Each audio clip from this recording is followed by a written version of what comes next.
dinoi hari ini, ketika konsep ro'iyah sudah diberlakukan semenjak 1300, wis mendarah daging. Lu kok hari ini tiba-tiba ada orang yang kami turunan ini, kami iki wis langsung. Jadi yang membuat ini jadi rame itu sebenarnya tabrakan sama konsepnya Rasulullah. Karena yang mikir tutup aurat kain itu pabrik dilala pabrik sing duwe Cina. Makanya kiai itu tidak pernah ribut hancurkan Cina. Apa aja Cina? Jadi Cina ne lunga udo kiai. Assalamualaikum warahmatullahi wabarakatuh. Saudara sekalian dimanapun Anda berada, pada kesempatan kali ini kita akan sama-sama menyaksikan ceramah terbaru dari Gus Muafik dalam Haul Kiai Haji Fuad Hasim ya saudara sekalian yang berada di Cirebon. Oke, apa yang beliau sampaikan sangat menarik ya saudara sekalian. Salah satunya nanti sempat membahas tentang penyelewengan makam oleh para kelan habaib ya saudara sekalian. Oke, selengkapnya mari kita sama-sama simak video berikut. Nahdlatul Ulama ya tegas menyatakan kami adalah pewaris wali songo. Bahkan Indonesia niki tegas disebut sebagai wilayah. Loh, Indonesia niki teritorinya itu disebut wilayah. Ono organisasi segede ini ya dengan iktikad meneruskan perjuangan para wali. Ono Indonesia yang segede ini juga disebut wilayah. Lah, berarti iki ono sing download, ini ngono tok saiki. Ada yang kerja secara khusus yang hari ini semua orang sedang berfokus kepada pangkat wali. Ono pangkat nabi, ini ono pangkat wali. Nah, kok bisa di Indonesia yang segede ini ada organisasi yang segede ini kok tegas mengatakan penerus para wali. Sampai ada negara segede ini kok teritorinya disebut wilayah. Bahkan yang di Timur Tengah itu disebut jazirah. Kok iso ning kene disebut wilayah? Berarti ki biyen iki ono wali kan ngono to. Jadi landasan teoritiknya ngene cara Kiai Imad yang nulis tesis itu kan. Iki berarti ki ono wali gitu loh. Karena artefaknya ada, yaitu tegas wali, bahkan lambang NU itu ini songo itu minangka lambang wali songo itu kan selalu disebut-sebut sampai pengakuan teritori NKRI itu disebut wilayah. Nah, wali ini kapan ono nendi? Ono ternyata wali songo itu ono Mbah Ngampel, ono Mbah Giri, sebut Sunan, ono Sunan Gunung Jati, barangnya ono gitu loh. Jadi nek menungso itu ada kuburannya, ini berarti ono wonge. Nah akhirnya ditarik mundur.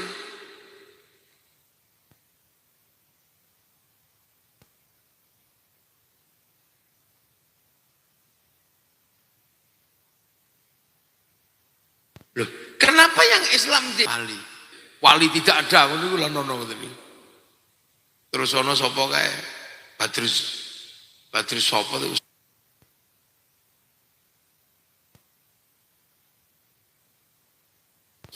Badrus lali aku jenenge. Ono jenggote 12 niku lho wonge. Memang di Indonesia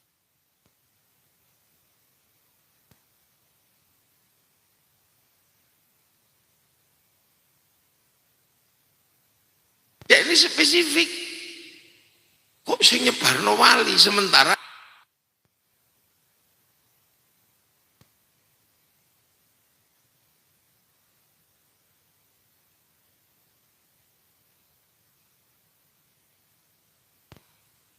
barane panglima perang. Wali. Ini titik termasuk ke sini.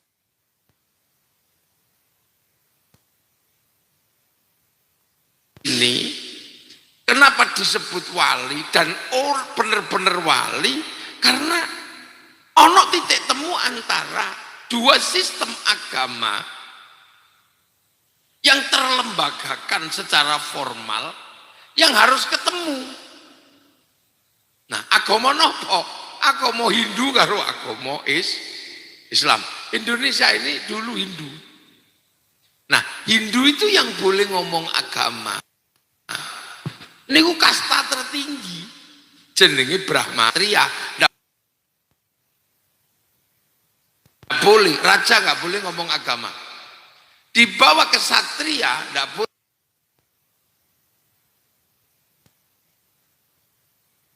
boleh ngomong agama, yaitu Waisya, pegawai. Di bawahnya, makanya Islam ketika disebarkan oleh saudagar itu betul iso mlebu. Karena apa? Saudagar itu sudra. Loh niki engko nang jare gak ilmiah. Iki ilmiah iki, Kang. Iki cara menelusuri dari sisi ilmu pengetahuan. Ya memang tidak sekelas tesis lah pokoknya. Nah itu dilacak itu. Jadi Hindu itu tidak menerima sudra untuk ngomong agama. Apalagi di bawah sudra itu ada paria. Paria itu pengemis, uripe mek ngemis jaluk-jaluk. Nah di sekitar makam Sunan Gunung Jati itu banyak itu. Itu paria itu. Ngisore paria niku enten kucah, ngentit. Jadi uripe ini ngutil. Nyolongnya ndak banyak tapi ngutil. Jadi mulane ana wong ngentit bansos itu kucah. Nah di bawah kucah itu ana mleka, maling tapi malu. Isek nggo tutup rai barang. Di bawahnya ada candalan niku nek nyolong terbuka begal. Nah itu. Nah, makanya untuk mengimbangi Brahmana yang punya cakti niki sing iso tok depan niki sapa? Wali. Loh makanya yang terkenal melakukan pengislaman di sini itu wali, karena wali itu secara kelembagaan spiritual itu sama dengan Brahmana. Iki duwe karomah, iki duwe cakti. Makanya yang terjadi adalah sama-sama la khaufun alaihim walahum yakhzanun. Jadi nah itulah makanya kita mengenal pengislaman itu sejarahnya oleh para wali. Dan wali-wali ini sampai kelas membentuk wilayah.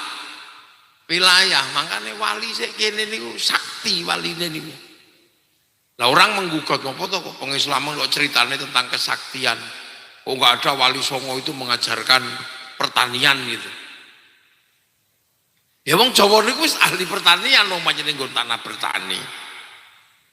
Perdagangan jung kita udah sampai ke semenanjung Eropa sampai di Jazirah Arab itu ini makanya dodol kopi tekan kono karo wong Arab didol meneh akhirnya kopi ini terkenal kopi Arabica padahal asli itu yuto kok ini. Ini nalar nih. Loh, makanya wali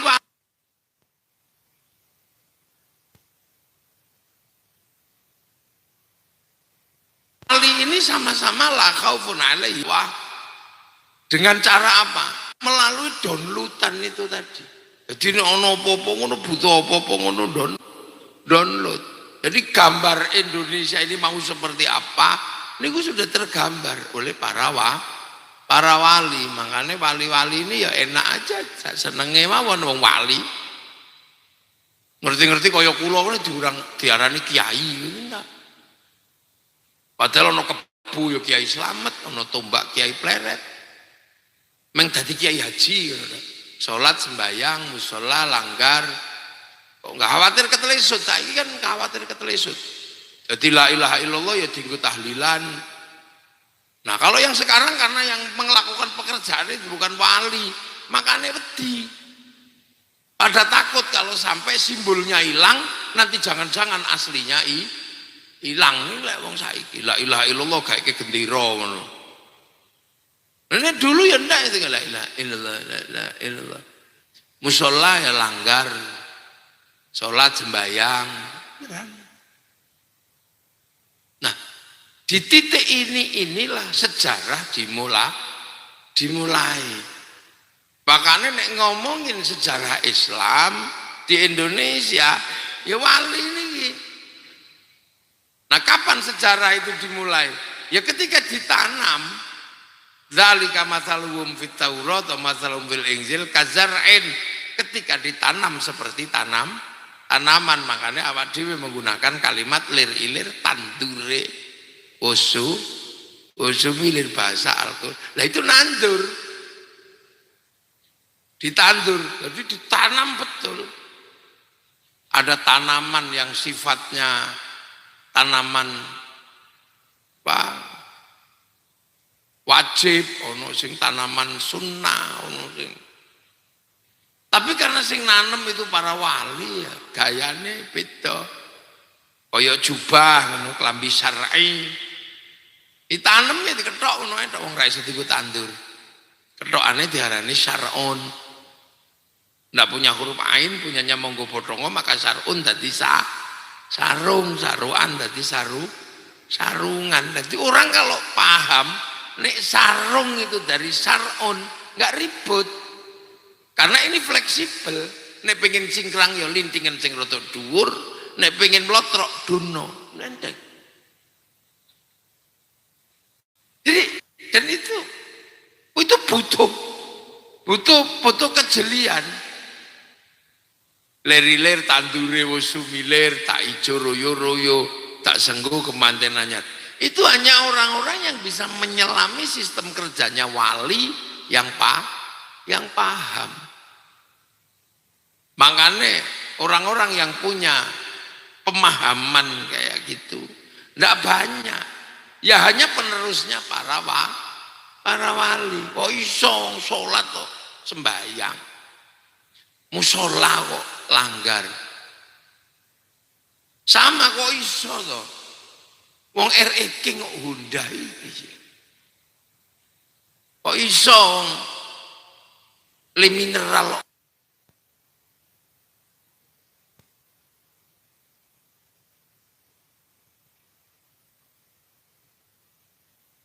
aku wae. Wis sing iso paham itu memang butuh ilmu khusus. Lah saiki kan itu enggak paham, akhirnya muncul iki bid'ah, iki syirik. Karena gak paham. Nah santri sing terusane Wali Songo ya paham. Oh iki pancen tinggalane mbah, tinggalane niki. Nah ini berjalan terus putar. Sampai akhirnya para wali ini tidak hanya bekerja untuk menanam agama semata-mata, tapi tanaman itu butuh pengelolaan lahan. Dan siapa yang akan mengelola? Nah itu loh, makanya yang mengelola juga dikelola. Menungsone ya ditata. Makanya ketika manusia ditata, konsep paling rumit di dalam Islam bisa diterapkan secara terbuka di Indonesia. Apa? Yuk konsep yang paling rumit itu ono. Jenenge apa? Tetap berbeda, tetap bineka, tetap tunggal ika, akan tetapi saling mengerti, saling memahami, saling bertanggung jawab. Itu kan tidak mudah. Meletakkan konsep hidup yang seperti itu tidak mudah. Karena wali menemukan bangsa yang memang dinamikanya paling banyak. Jadi kiai nang Indonesia ini, apa mulai jadi wali, yo kudu pinter tenan. Karena apa? Dinamikanya rumit Indonesia ini. Kiai teng Arab ngono, bahas tanaman halal haram ngono. Paling sing dibakasnya kurma, delimo gitu. Ya sebatasan itu. Tekan kene yen kudu bakasane luwih akeh. Karena di sini ditemukan tanaman jenengane duren, kesemek, jamblang. Lha iki nek dipangan iki ya ana bekase ning lambe iki. Lah iki ana kategori launuhu, rihuhu, tokmuhune. Dia lebih detail karena barangnya akeh. Makanya dadi kiai ning Indonesia iku ya luwih rumit. Nek nang kono-kono bakas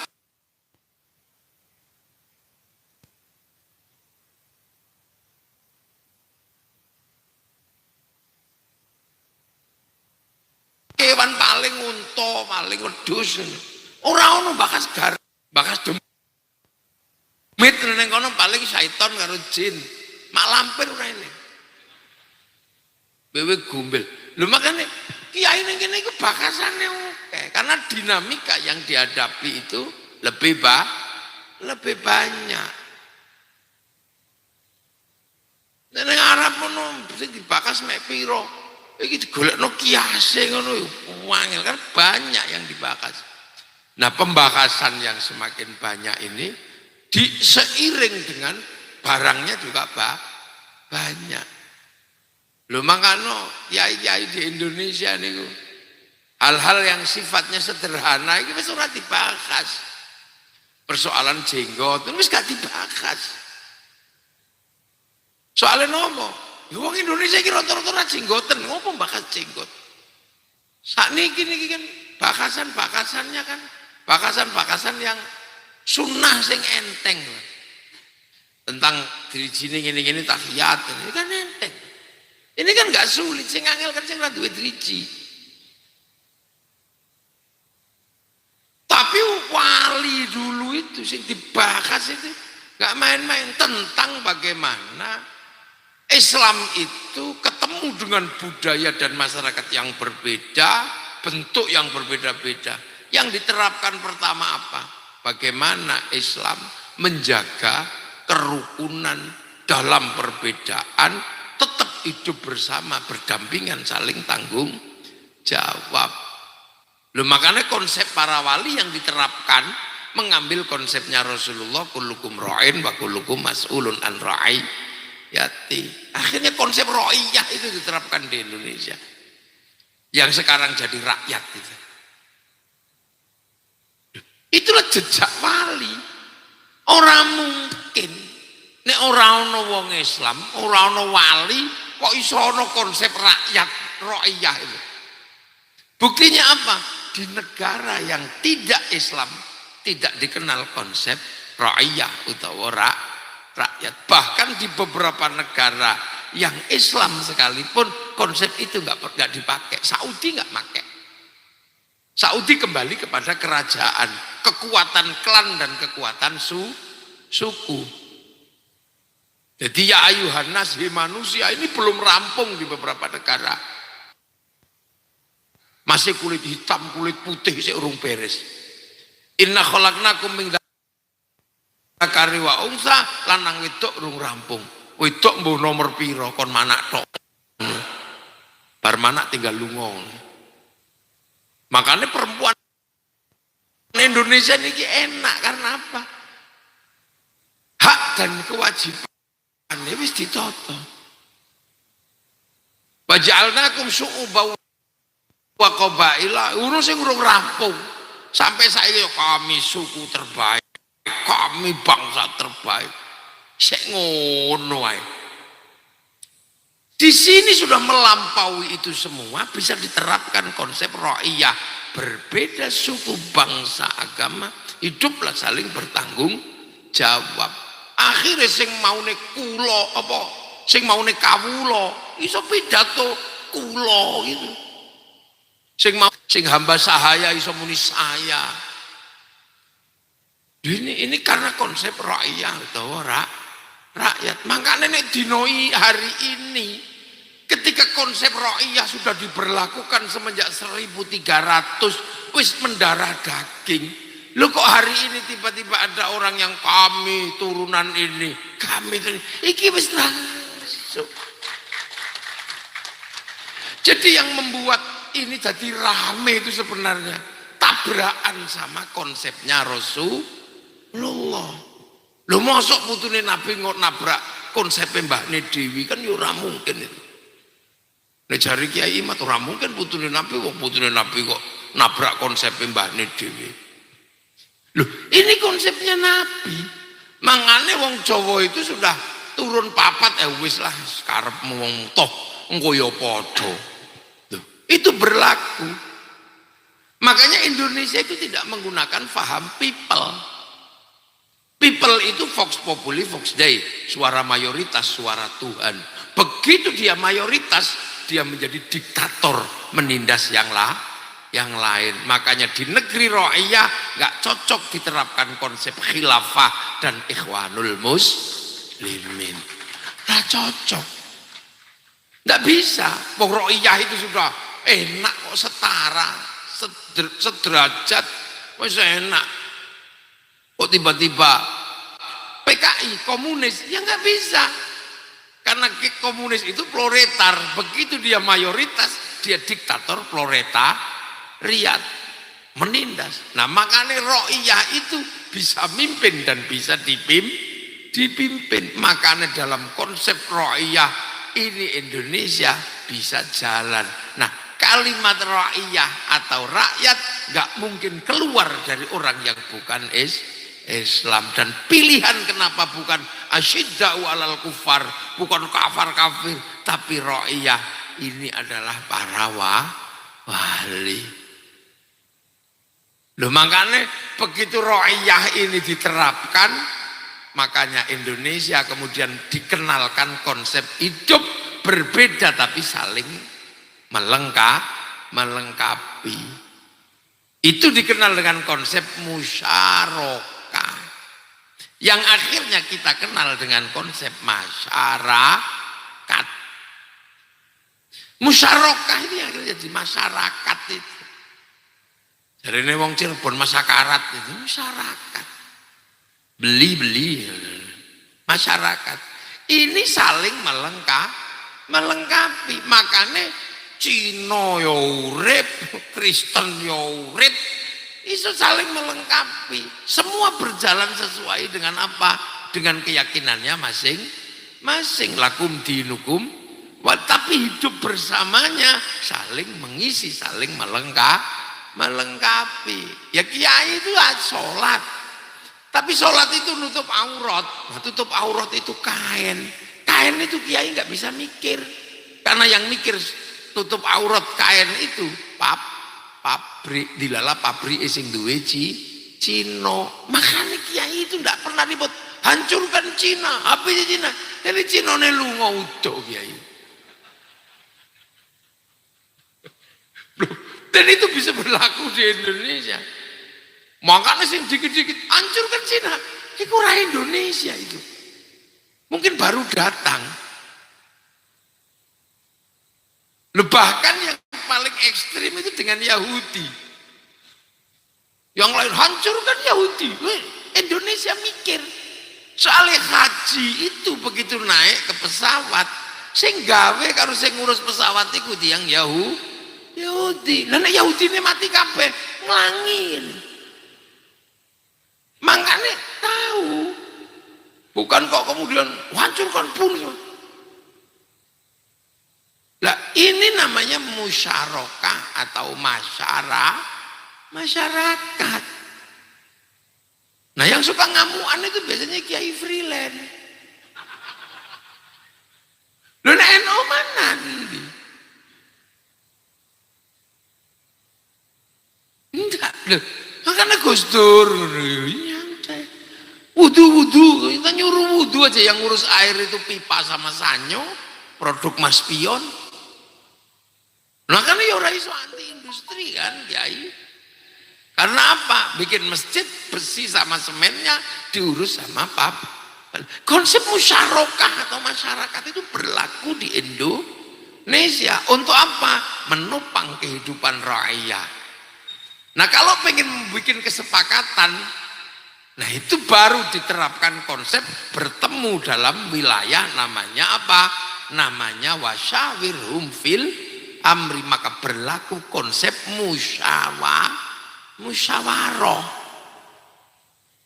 Musyawarah itu berlaku di Indonesia. Bahasanya menggunakan bahasa Quran, bukan rembukan ya, tapi musyawarah. Nah ketika musyawarah jangan lupa kamu harus saling bertoleransi, memberikan ruang dalam perbedaan. Tafassahu fil majalis fafsahu yafsakhillah. Maka di Indonesia ketika membentuk negara ada konsep namanya majelis tertinggi, namanya majelis permusyawaratan ra'iyah atau ini konsep. Orang mungkin yang meletakkan kayak begini orang sekuler, orang mungkin. Nah kalau mau ikut musyawarah, ya semuanya harus punya kemampuannya masing-masing untuk berada dalam ruang itu. Nah teritorinya ra'iyah, musyarakah, musyawarah diikat dalam satu teritori yang namanya wilayah. Wilayah inilah yang membuktikan bahwa yang bangun konsep ini adalah para wali, karena tempatnya ra'iyah, musyarakah, musyawarah disebut wilayah. Makanya pasti ini kerjaan wali. Nah wali ini sapa? Wali songo. Dudu sing wali-wali daya sing saiki itu bukan. Dudu sing Isra Mi'raj ping 70 itu bukan. Loh bukan, ini wali ini. Makanya kemudian kita mengenal konsep NKRI, Negara Kesatuan Republik Indonesia, yang menghasilkan titik epicentrum besar agama, suku, bangsa yang tidak terselesaikan di Arab. Arab satu bangsa pecah puluhan negara, Eropa satu bangsa pecah puluhan negara, Cina satu bangsa pecah puluhan negara, Afrika satu bangsa pecah puluhan negara. Tapi kita puluhan suku, bangsa dan agama bersatu dalam satu negara kesatuan Republik Indonesia. Dan yang sampai hari ini tegas selalu mengatakan NKRI harga mati itu santri, karena santri tegas mengatakan penerus wali songo. Maka payung bersamanya adalah Pancasila. Loh, ini kan paralel, bisa diuji. Pancasila tertinggi adalah Tuhan, ketuhanan. Jadi kita belum pernah merendahkan Tuhan. Zaman animisme, dinamisme Tuhan tertinggi, zaman Hindu Tuhan tertinggi, Buddha Tuhan tertinggi, Islam Tuhan tertinggi, bentuk negara ketuhanan tetap paling tinggi. Setelah ketuhanan baru urusan kemanusiaan, karena di dunia ini semua urusan itu berhubungan sama manusia. Nggak ada di dunia ini yang nggak berhubungan sama manusia. Dan manusia nggak bisa hidup sendiri tanpa persatuan. Nggak bisa. Sampean duduk di situ bersatu sama pabrik kursi. Saya pidato bersatu sama pabrik son. Bahkan Rasulullah tegas, mayuridillahu bi khairan yufaqihu fiddin. Sampai itu ditulis nih bukaannya Fathul Wahab nih. Mayuridillahu bi khairan yufaqihu fiddin. Lah sapa sing dikersakne dadi apik karo Allah dikasih ngerti urusan agama. Khairan di situ nakiroh, maknanya khairan kamilan, kebaikan sempurna. Nah kebaikan sempurna itu bukan milik manusia, itu dak Gusti Allah. Nek manusia ya bareng yang lain. Makanya manusia itu kalau baik nggak pernah independen. Ngaji ini baik, gitu. Sopo sing ngarani khol ngaji ini ndak baik? Baik ndak? Sing paling apik sopo? Ya pasti kiai ini. Loh, kalau pengajian ini baik, yang paling baik siapa? Ya kiainya. Cekelimik kok. Dinteni sampai teko, gitu mau apik. Tapi saya nggak boleh ngaku paling baik. Sebab saya terlihat baik di sini sebab diundang. Kalau nek ora diundang, yo ora ketok apik ning ngene. Nah sing ngundang sapa? Ya keluarga buntet. Nah nek ngono apik saya apa sing ngundang? Ya ndak bisa nek aku ora teko sing ngundang ya elek. Wah ini kan komplek ini. Nah ini nih sampean ikut-ikutan sing baik ya kami kiai karena mau datang. Kalau nggak datang ini bukan pengajian lah, apa cek son. Lu baik itu nggak pernah berdiri sendiri, makanya manusia butuh persatuan. Nah persatuan itu butuh penghargaan, kesetaraan bahwa manusia punya derajat yang sama. Makanya persatuan hanya bisa tegak kalau mengikuti konsep Rasul tentang ra'iyah utawa kerakyatan. Kalian boleh berbeda apa saja, tapi kita hargai, saling bertanggung jawab. Loh, makanya kerakyatan inilah yang menopang persatuan. Tapi menghargai perbedaan itu juga nggak mudah, apalagi perbedaan agama. Kita merasa ami yang paling baik, ya udah iso. Orang berbeda-beda itu memang takdiri pangeran. Hanya hati yang jernih, yang penuh dengan pancaran ketuhanan, yang bisa menghargai perbedaan. Hati yang seperti itu adalah hati yang penuh hikmah. Ud'u ila sabili rabbika bil hikmah. Maka kerakyatan hanya bisa dipimpin oleh hikmah. Loh, ini kan konsep baku yang luar biasa rumit, yang tidak semua bangsa bisa menyelesaikan ini. Itu pun butuh kebijaksanaan, nggak bisa cuman bijak sini. Seandainya calon gubernur Jawa Barat aslinya Cirebon, nggak boleh cuman bijak sini Cirebon tok, harus bijak sama Ciamis, harus bijak sama Garut dan yang lain. Itu namanya bijaksana. Itu pun butuh permusyawaratan, butuh perwakilan. Loh, betapa hikmah ini beratnya luar biasa. Dan itu baru tercipta keadilan. Ini kan paralel sebenarnya. Dari mulai kalimat ra'iyah diterapkan, sampai terstruktur menjadi negara, sampai punya landasan namanya Pancasila, teritorinya disebut wilayah, makamnya wali juga ada. Makanya ini pasti dikerjakan oleh para wali. Nah, siapa wali yang mengerjakan? Wali Songo. Makanya kalau tiba-tiba sekarang ada sejarah yang mau digeser, beberapa sejarah dan peristiwa nasional harus dirubah aktornya. Ya kalau nggak bisa, ya sejarah kuburannya juga harus dirubah. Masa ono menungsane kuburannya ora ini. Nah itu makanya kalau hari ini tiba-tiba ada pergeseran kuburan, makam, itu ya lumrah. Karena apa? Sejarah itu ada orangnya. Lah cuman orang yang hidup dalam sejarah itu adalah orang yang mendapatkan gelar sabilillah. Nah, sabilillah itu kalau mati nggak mati. La taqulu lima yuqtalu fi sabilillahi amwat bal ahyaun, masih hidup walakin la yash'urun. Nah ini makanya hati-hati, walaupun nggak kelihatan orang-orang ini masih hidup. Lah wong isih urip kok salini makame yo ngamuk. Wong orang-orang ini masih hidup, coba ganti makame. Nah ini loh makanya Gus Abbas ngamuan itu ya karena wong iki sik urip kok ganti makame itu. Nah ada tradisi yang memang hobi gitu loh, makam-makam diganti itu ono. Padahal orang yang meninggal ini gitu kan disebut sabilillah, ini mendapatkan hak dari siapa?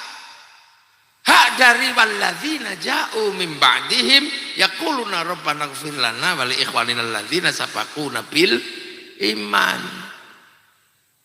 Jadi dia bertepatkan hak paralel karena sabaku nabil iman. Nah iki lho sabaku nabil iman iki sapa? Nek saiki sapa, iki sapa? Ini kan kudu paralel. Nabi Muhammad ketika menempati Mekah harus paralel. Ora ono nabi belakangan utusane Allah ini semua adalah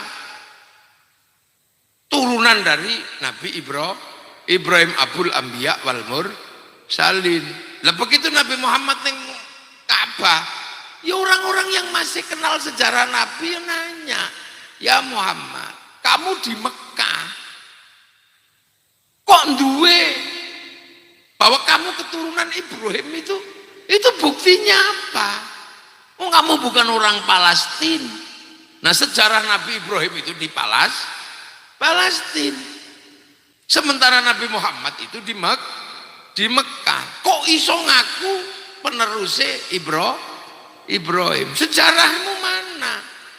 Peninggalan Ibrahim itu mana yang ada di Maka ditunjukkanlah sejarah Ibrahim di Makkah, mulai makom Ibrahim ketika berdoa apa, Rabbana ini askantu min dzurriyyati biwadin ghairi dzi zar'in 'inda baitikal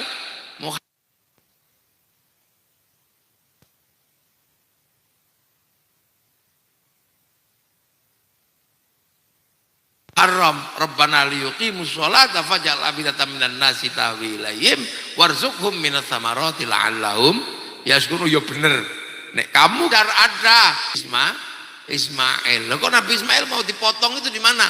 Oh lho, di Jamaratul Wusta Aqabah. Jadi sejarah yang ditinggalkan untuk dianggap sebagai bagian dari masa depan oleh orang-orang masa depan harus ada cerita masa lalunya.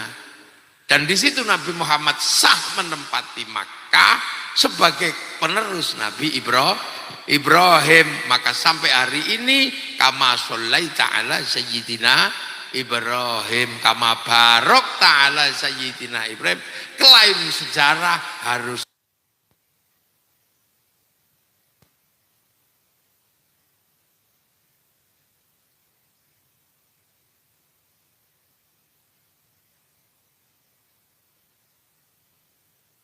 ada peninggalannya. Orang belakang itu nek duwe kan ngono. Lah nek ra duwe gawe iki ngono tok. Lu kan itu. Jadi kene duwe ora apa-apa, buktikan kamu punya. Lah nek orang duwe gawe. Lah begitu gawe tunangan karo Kiai Imat, tunangan karo Gus Abbas, ngono tok lho urusane itu. Loh. Jadi kan Nabi Muhammad itu menempati Mekah, sementara Nabi Muhammad penerus Nabi Ibrahim. Nabi Ibrahim itu makamnya itu ada di Filistin. Kalau misalnya Nabi Isa, Nabi Musa, nabi-nabi Bani Israel itu mengatakan aku penerus, yo enak, mau memang benar-benar Nabi apa situsnya ada di situ. Lah iki neng Mekah kok. Setelah Nabi Ismail itu fatroh, tidak ada orang mengenal Nabi, baru muncul Nabi lagi itu Nabi Muhammad. Makanya Nabi Muhammad ketika lahir di Mekah, wakafa billahi syahidan Muhammad sendiri. Lu kok iso ning kene ngaku Nabi Ibrahim itu gimana terusannya? Allah ajarkan, Allah jelaskan mulai dari inna awwala baiti wudi'a lin-nasi lalladzi bi Bakkata mubarakah sampai kemudian Rabbana inni askantu min dzurriyyati biwadin ghairi dzi zar'in 'inda baitikal muharram. Itu kok barangnya ono.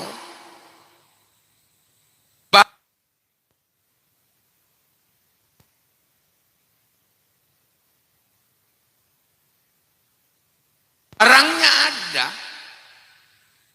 Makanya ketika Abrohah mau klaim masa lu kan gitu asal rakonangan rapopo. Loh, Abroha itu pengen punya sejarah masa lalu di Yaman, dia enggak, tapi konangan. Nah sekarang ini juga sama, makanya nggak ada masalah. Kalau Anda pengen punya klaim sejarah di sebuah tempat, yang gawe fakta sejarah. Gus Abbas misalnya, saya juga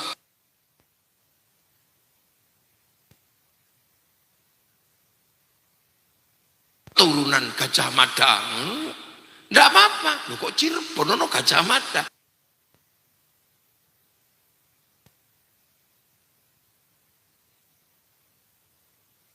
Ya terserah, bikin aja. Ketahuan, nah kalau ketahuan ya apalagi terkait Rasulullah.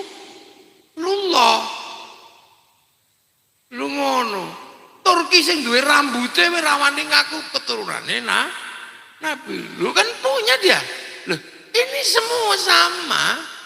Imam Bukhari itu bukan orang Mekah. Kan gitu. Hanya memang Imam Bukhari itu ciliannya sering di Madinah karena diberikan tanah, dibelikan tanah oleh ibunya di sekitar makam Rasulullah. Makanya ada Masjid Bukhari di sana itu.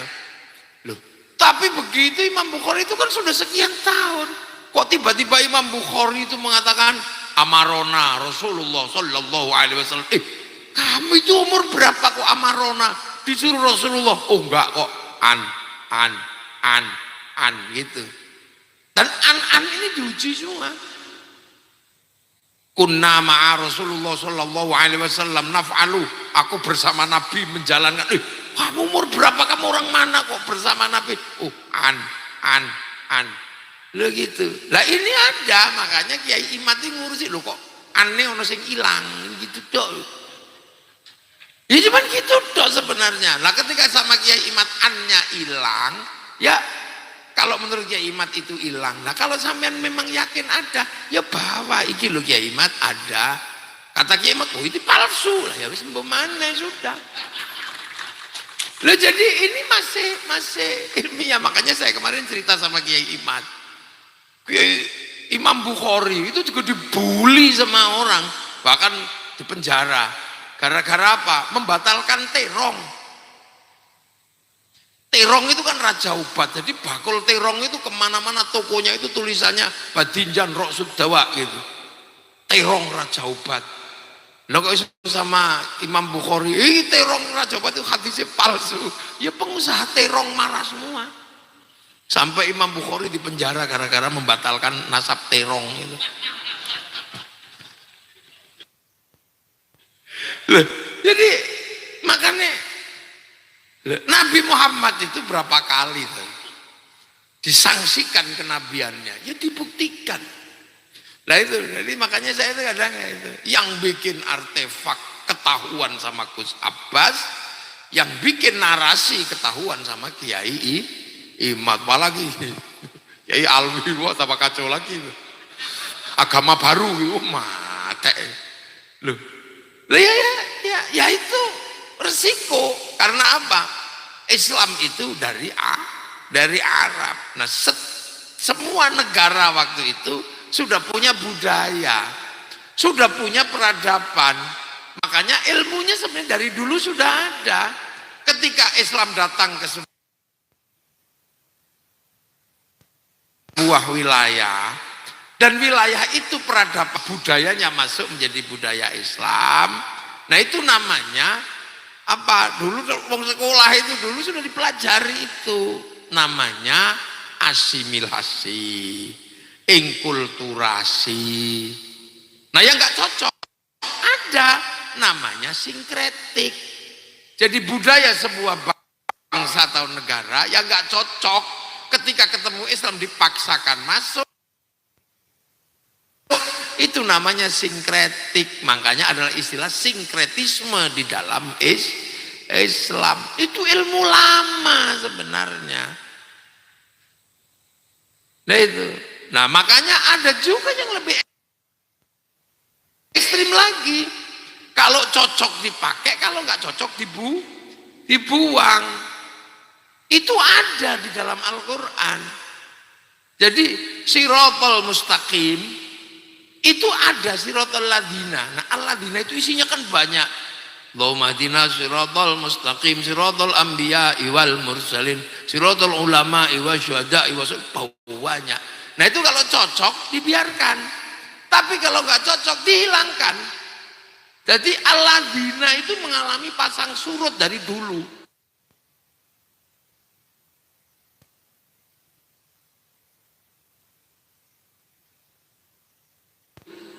Makanya yang suka ngerusak al-ladina itu maghdub.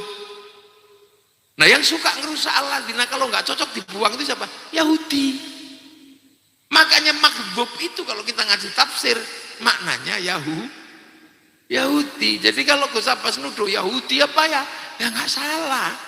Ketika ada yang suka ngerusak al-ladina, cocok dipakai, nggak cocok dibuang. Nah itu kan normal dalam tradisi ilmiah.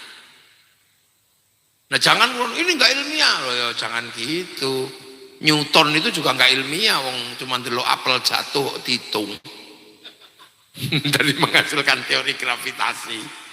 Pertanyaan itu nggak ada yang nggak ilmiah, semua pertanyaan itu ilmiah. Nah itulah. Nah kenapa pertanyaan-pertanyaan itu muncul?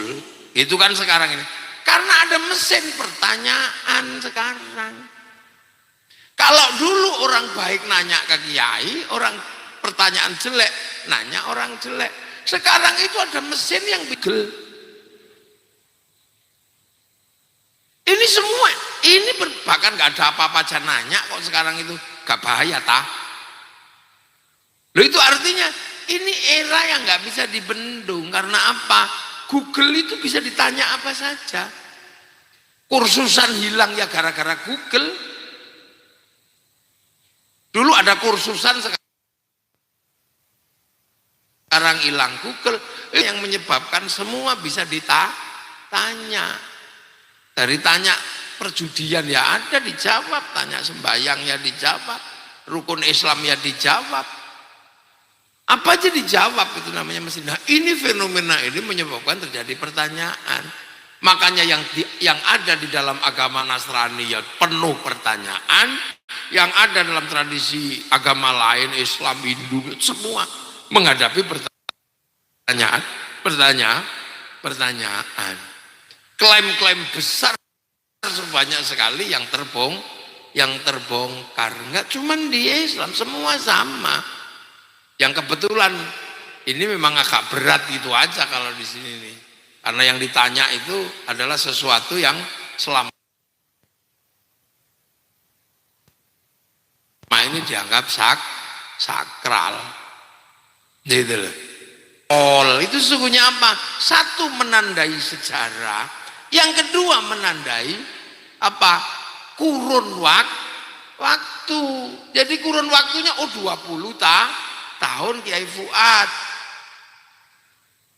Oh itu berarti meninggalnya tahun 2014.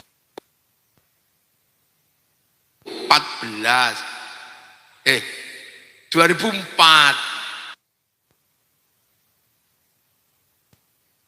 Dan gitu iki Gus Abbas masih usia remaja, masih SMA. Nek usia tahun 94 meninggal usia SMA, berarti Gus Abbas itu masih generasi pertama. Nanti generasi keduanya ya kira-kira sekarang kalau punya cucu, artinya 20 tahun itu sudah menghasilkan dua generasi.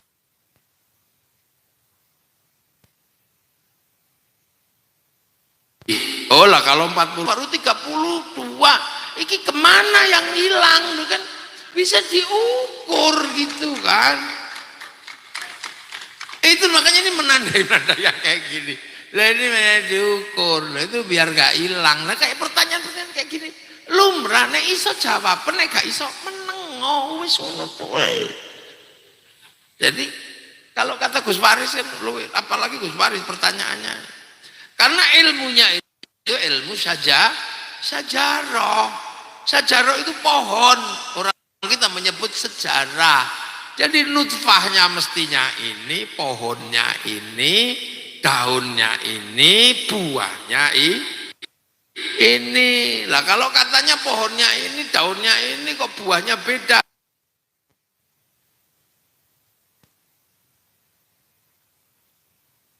Jangan-jangan setek. Mungkin saya ada Kiai Imat sama Kiai Alwi, Kiai Gus apa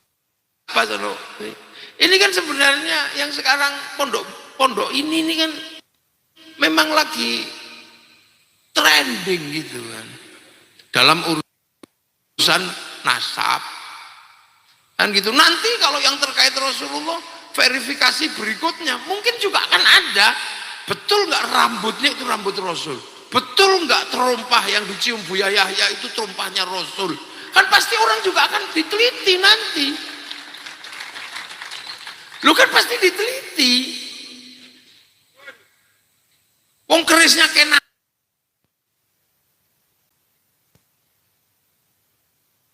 narok aja diteliti kok. Karbonnya tahun berapa? Ini beda yang pelan-pelan akan membuka tabir seluruh dunia, karena nanti ada manusia yang bisa membuka selimut langit satu sampai langit-langit berikutnya. Itu ada. Karena nanti ada manusia yang disebut ulul albab. Ulul albab itu alladzina yadhkurunallaha qiyaman wa qu'udan wa 'ala junubihim wa yatafakkaruna fi khalqis samawati wal ard. Ini dipikir semua sama ulul albab ini. Ini nanti keluar orang ini sampai seluruh pengetahuan langit, bumi dan macam-macamnya ini masuk ensiklopedia Rabbana ma khalaqta hadza batila subhanaka faqina adzabannar. Orang ini nanti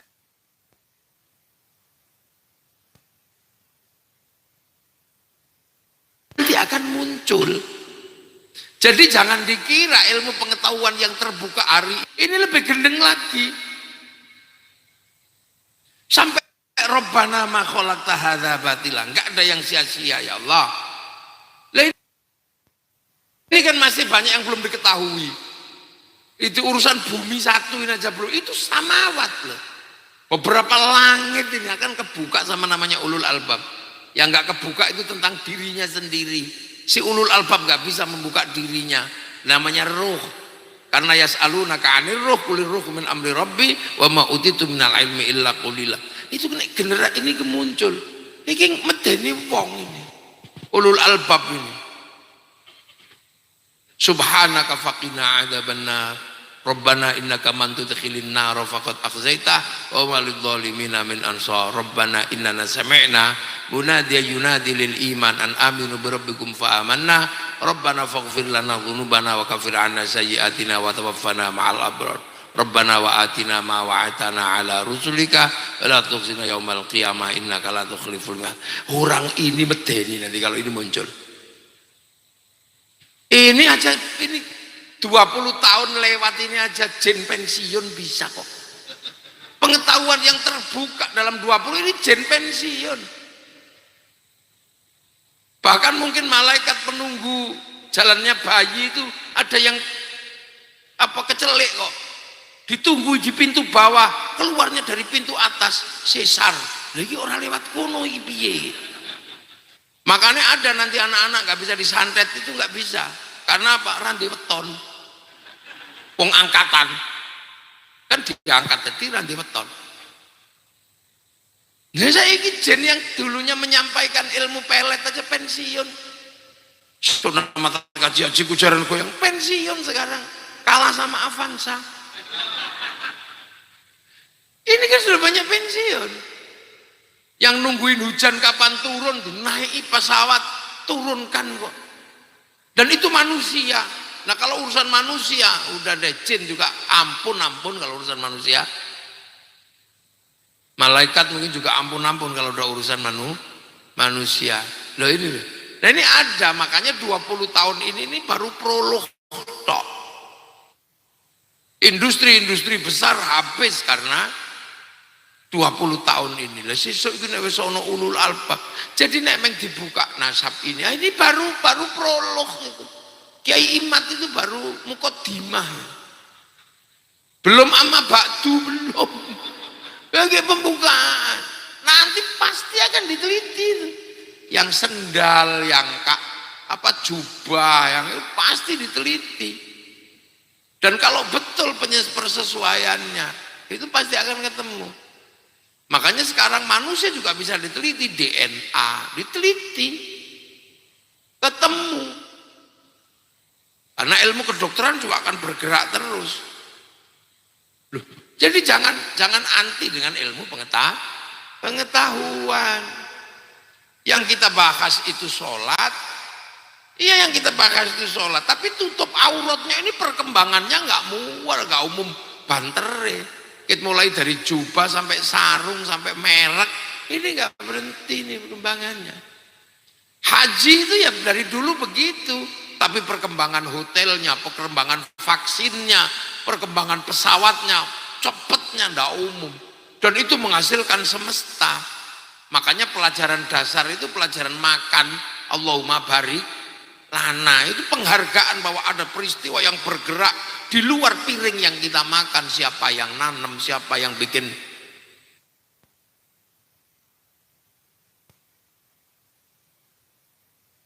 apa, yang bikin seleb, siapa yang bikin pup. Harus ingat bahwa nanti akan ada ensiklopedia pengetahuan yang dibuka oleh ulul albab. Makanya kalau sekarang tiba-tiba kiamat sudah dekat, belum. Wong dunia masih belum terbuka semua kok. Ulul albab kerjanya belum selesai. Nanti kalau ulul albab selesai baru kiamat. Nah, ensiklopedia terbesar itu di Indonesia. Makanya kiamat atau enggak tergantung ensiklopedia Indonesia. Kalau ensiklopedia Indonesia selesai ya baru kiamat.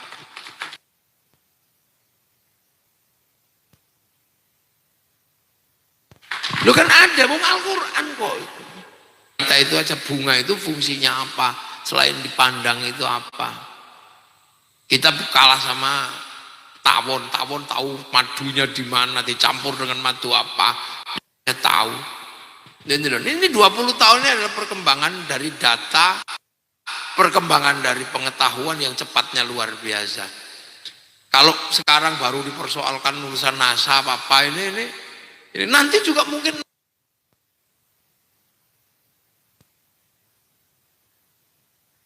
nasabnya aku kurang penting, tapi yang nggak penting ya nggak dilacak. Makanya saya nggak pernah ngaku turunannya orang penting biar nggak dicek. Kayak apa? Saya turunan Siliwangi, belain kok dicek karo wong Jawa Barat itu bener nggak gitu. Makanya saya turunan siapa? Wis ngono pokoknya aku menungso ngono ae.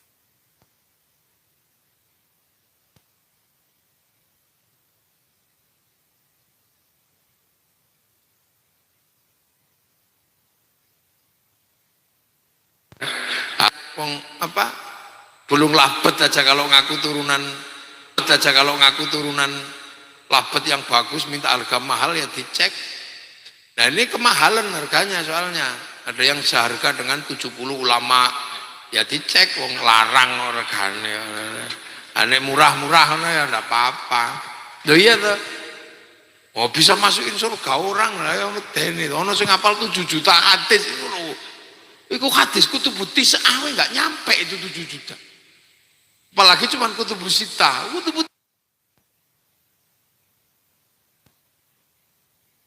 tis'ah itu lho enggak nyampe 7 juta loh. Kok iku ono sing ngapal 7. Imam Malik belajar ke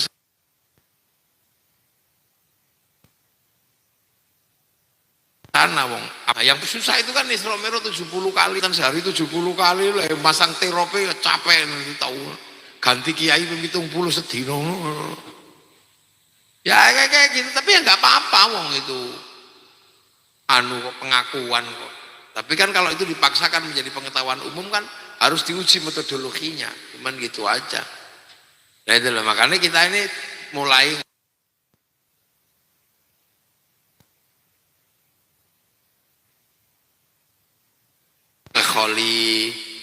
khol kayak gitu, di mana waktunya kapan, terus tinggalannya apa. Ini kan ini semua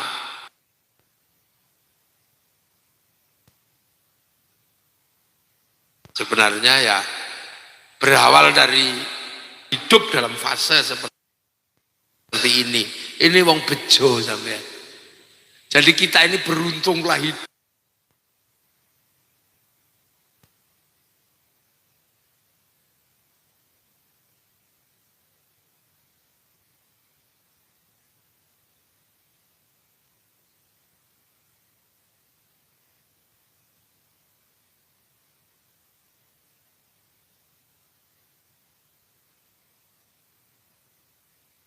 Hidup di tahun yang seperti ini.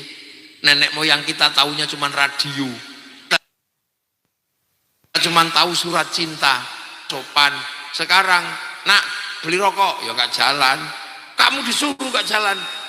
COD Pak, online.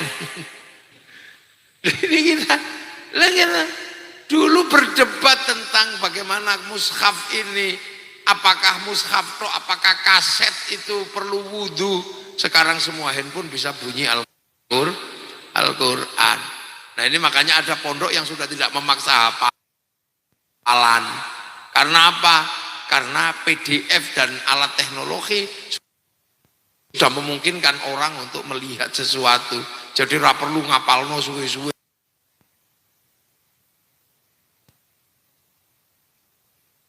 Wong iso ndelok ini kelemahan ini cuma satu, nek listriknya mati ngono. Ya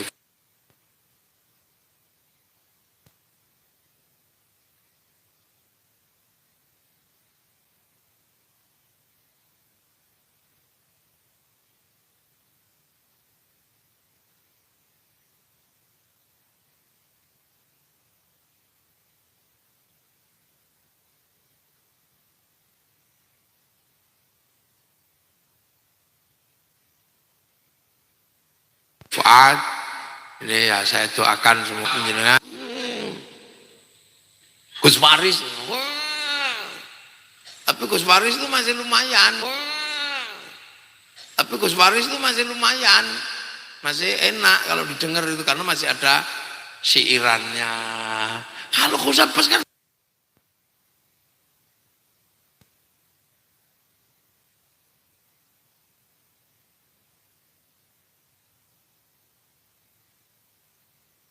nggak ada sama.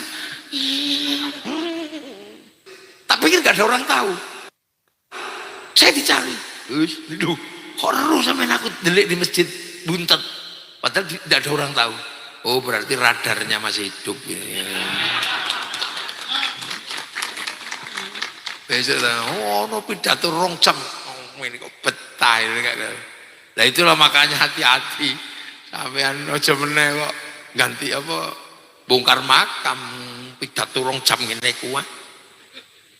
Nah inilah, ini generasi-generasi hebat ini saya. Nah, alhamdulillah malam hari ini kita semua bisa tabarukan kholnya ya Ifat Hashim. Semoga kita mendapatkan barokah dan kita semua bisa meneruskan perjuangan beliau bersama keluarga besar Pondok Buntet demi agama, bangsa dan negara. Ternuhun. Assalamualaikum warahmatullahi wabarakatuh. Oke, saudara sekalian, itu tadi pembahasan panjang dan lebar Gus Muafik ya terkait dengan bagaimana perjuangan Wali Songo di dalam mengislamkan Nusantara ini. Memang apa yang dilakukan oleh para Wali Songo atau Wali Sembilan itu sangat berat, saudara sekalian. Jauh lebih berat daripada apa yang dilakukan oleh para dai-dai di daerah lain, saudara sekalian. Kenapa? Karena kalau di Nusantara ini bagaimana tugas para wali itu menyatukan budaya yang sudah beratus-ratus tahun dilakukan oleh warga setempat, harus disatukan, harus disetarakan satu jalan dengan ajaran-ajaran agama tanpa ada kekerasan, tanpa ada peperangan, saudara sekalian. Tetap memegang teguh daripada persaudaraan ya. Nah, ini yang tugas yang sangat luar biasa dari Wali Songo, saudara sekalian, seperti yang disampaikan oleh Gus Muafik tadi. Bagaimana Wali Songo itu memasuki daripada budaya-budaya yang sudah ada di Nusantara ini tanpa merusak keaslian daripada budaya itu. Namun di dalam budaya itu, saudara sekalian, disisipkanlah oleh para wali itu untuk menyebarkan agama Islam. Salah satunya yang dilakukan oleh para sunan ini, yaitu bagaimana para sunan, salah satu sunan yang memang memasuki tradisi wayang kulit ya saudara sekalian. Di sanalah tempatnya dimasukkan cerita-cerita Islami. Nah, itulah yang dilakukan oleh para wali songo saudara sekalian. Begitu pula dengan gamelan, tradisi gamelan di sanalah tempat terjadinya pergeseran daripada nilai-nilai kebudayaan yang bertentangan dengan ajaran Islam yang mengandung kesyirikan, khurafatan itu sedikit demi sedikit dirubah oleh para wali songo terkait dengan tradisi yang ada saudara sekalian. Makanya para wali songo itu meskipun mereka itu para ulama itu memang tidak ada yang jarang kita temukan yang selalu kemana-mana pakai jubah, pakai imamah. Ya kalau kita lihat Sunan, contohnya saja Sunan Kalijaga, saudara sekalian, itu beliau dalam sejarahnya lebih banyak menggunakan baju orang Jawa, adat Jawa, saudara sekalian. Ya karena memang seperti itu berkamuflase dengan masyarakat ya, saudara sekalian. Oke, mungkin hanya itu saja yang bisa kita sampaikan. Mudah-mudahan bermanfaat. Sekian, Assalamualaikum warahmatullahi wabarakatuh.